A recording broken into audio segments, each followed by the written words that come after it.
Meu nome, nesta encarnação, é André. Eu sou estudante atualmente do 4º ano do estudo mediúnico. O trabalho que eu vou apresentar é do 3º ano do estudo mediúnico da Casa do Jardim, e é sobre chakras e centros de força. Eu vou tentar compartilhar uma tela só, porque essa parte de chakras eu acho importante, alguma figura que é importante para a gente ter como base. Deixa eu ver se vai. Pronto. Vocês estão vendo a figura? Sim? Tá. Então, só para começar aqui. Vamos lá.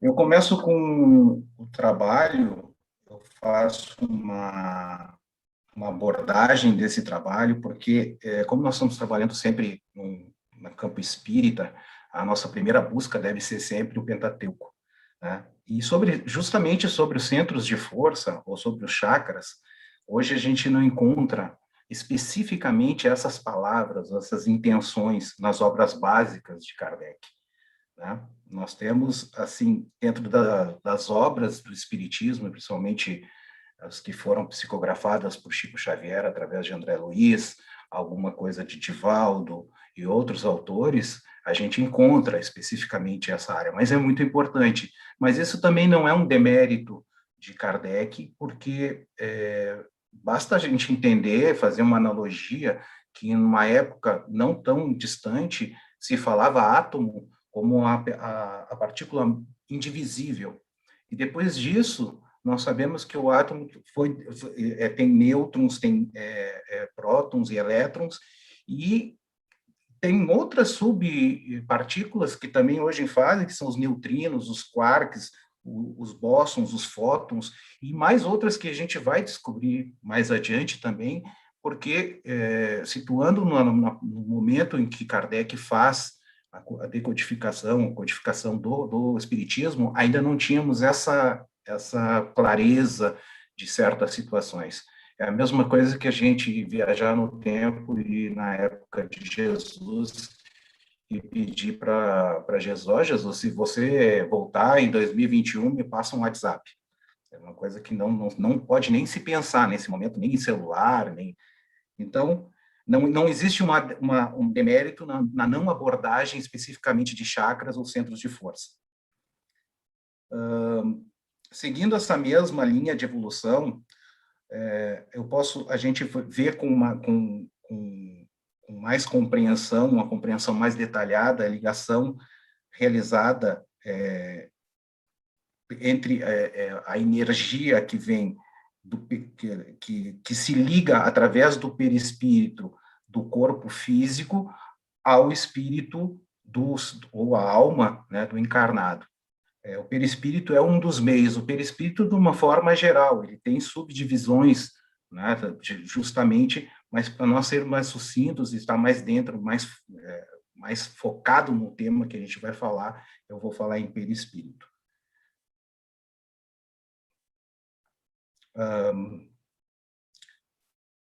Por que esse tema é tão importante para o estudo numa casa espírita? Porque esse tema ele tem uma aplicabilidade prática na conduta, nos cuidados pessoais e principalmente nos trabalhos espíritas feitos numa casa espírita. Então, esse trabalho me possibilitou fortalecer essas recomendações, como o bom uso das faculdades mediúnicas, e identificar situações. Então, é um benefício que cada estudante de uma área que esteja trabalhando ou que esteja estudando dentro de uma casa espírita tenha conhecimento desse tema em específico.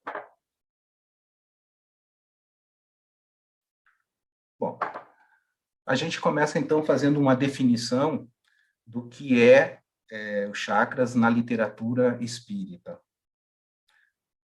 André Luiz, na psicografia feita por Francisco Cândido Xavier, ele faz um comentário mais, necessita um pouco mais de interpretação, mas é muito é muito forte, mas a partir dessa leitura a gente já vem com outras leituras um pouco mais suavizadas e mais fáceis para a gente entender.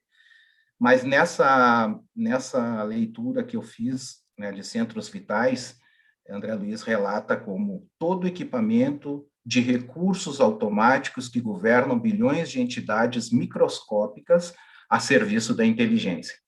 Isso aí gasta um pouquinho nossa energia mental para entender.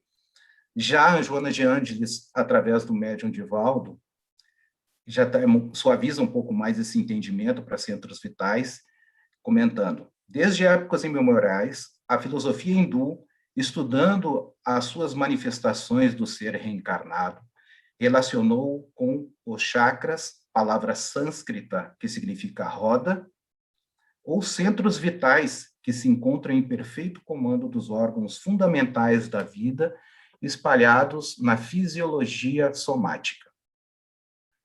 Já Pastorino dá como definição de chakra, e aí fica muito mais fácil, eu até peço que vocês observem as duas primeiras figuras que eu coloquei, que eu compartilhei com o pessoal. Ele diz: tal como exaustores ou ventiladores que giram quando passa por eles o ar, ou que giram por efeito de um motor, movimentando o ar, assim essas rodas, chakras em sânscrito, giram ao dar passagem à matéria astral, de dentro para fora ou de fora para dentro.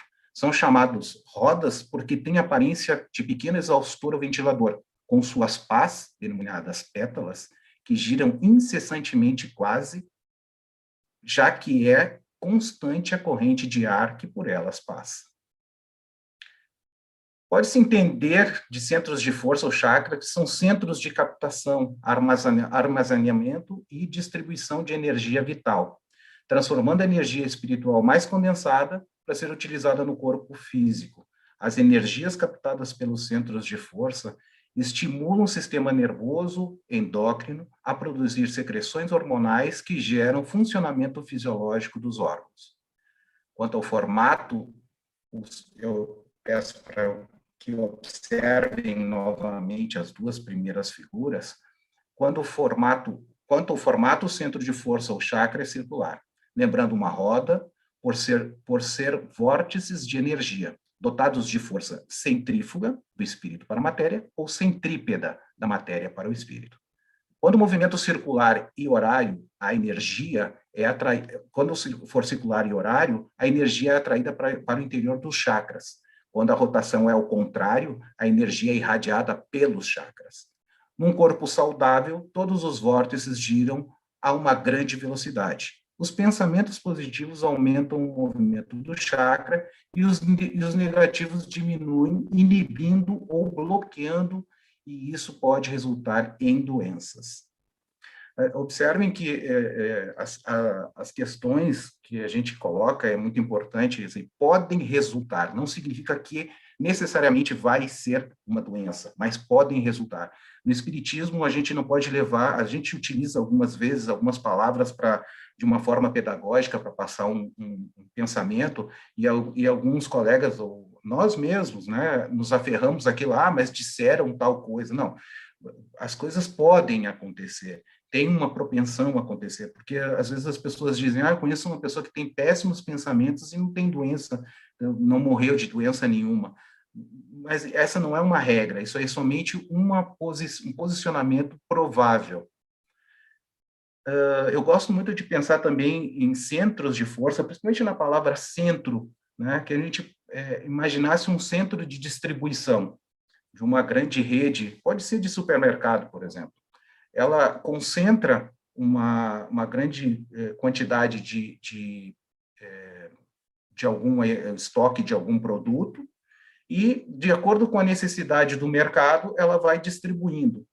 E se a gente quiser fazer, sim, mas isso é quando irradia, mas quando recebe? Bom, o fato delas ter armazenando ali, vamos dizer que seja uma rede com um nome, Carrefour, Zafari, qualquer um. Eles também utilizam para a rede pessoal deles né? Como também podem vender para outras redes que estão ao redor que também precisam daquele material. Isso é uma forma inteligente da gente fazer uma analogia ou tentar entender como é que funciona os centros de forças no corpo. Principais chakras e onde se manifestam. Nesse momento, eu gostaria que vocês fixassem bem na figura do meio que eu coloquei, principalmente em dois centros, né, o branquinho e o vermelho. Todos os chakras possuem manifestação anterior, geralmente na frente do corpo, e posterior, na parte das costas do corpo físico, com exceção do chakra coronário. No topo da cabeça, a figurinha branca lá em cima, com o chakra básico, na altura do períneo.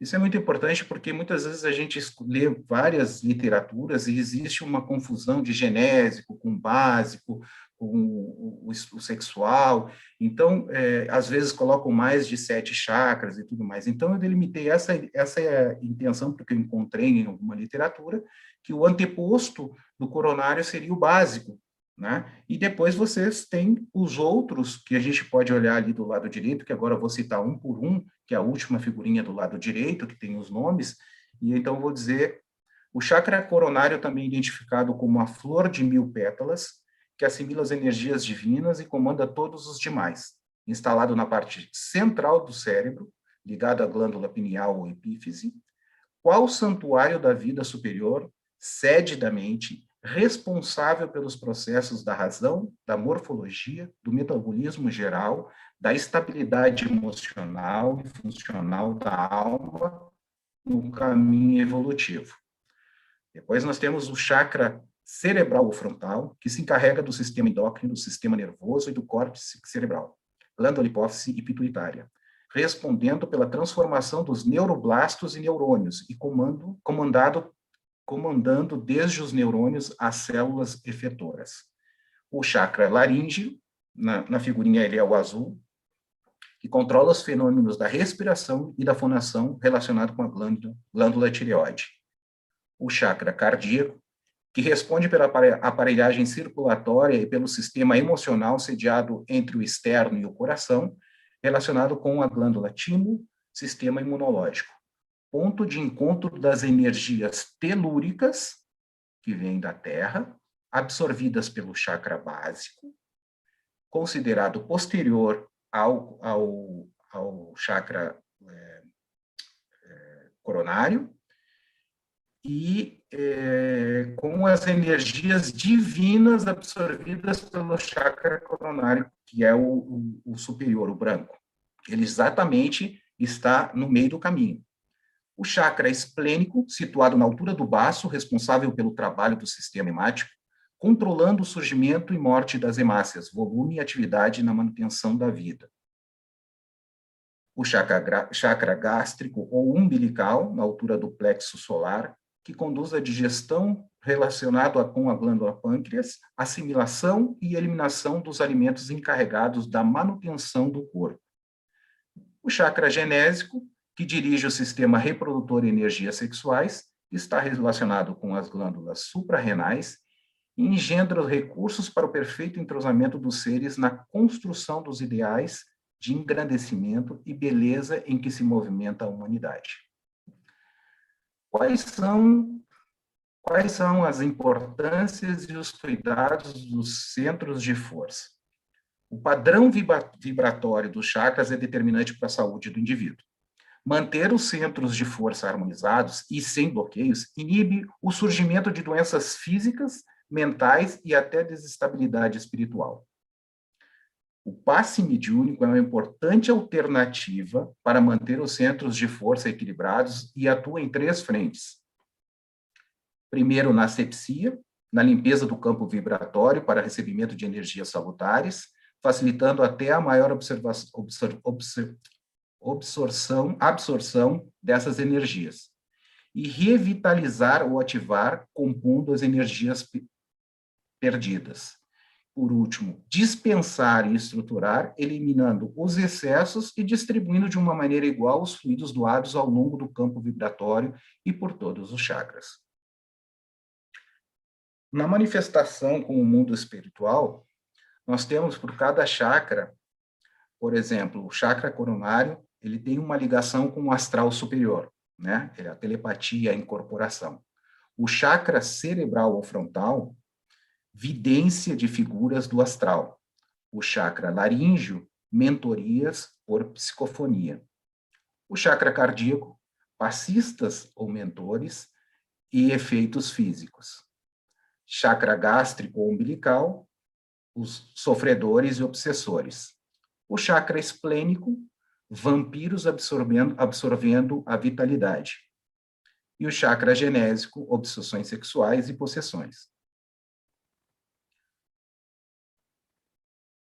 Dentro deste trabalho, a conclusão que se pode tirar, uma delas, né, é que a compreensão profunda sobre o funcionamento e sobre o que são os chakras e centros de força, transforma-se em importante instrumento para o trabalho mediúnico, responsável e direcionado à saúde pessoal do médium, da mesma forma que permite entendimento das energias trocadas para benevolência e caridade em tratamentos espíritas. Esse trabalho foi feito, é um trabalho muito complexo, porque ele não se encerra nessa informação básica que a gente tem, mas ele é básico para o entendimento do trabalho mediúnico numa casa espírita. Então, ele é de total importância, e eu usei nesse trabalho a bibliografia de Joana de Ângeles, né, Estudos Espíritas, psicografado por Divaldo Pereira, André Luiz, A Evolução em Dois Mundos, psicografado por Francisco Cândido Xavier, e Pastorino, na técnica de mediunidade. Esse foi o meu trabalho, eu espero que vocês tenham gostado. É isso.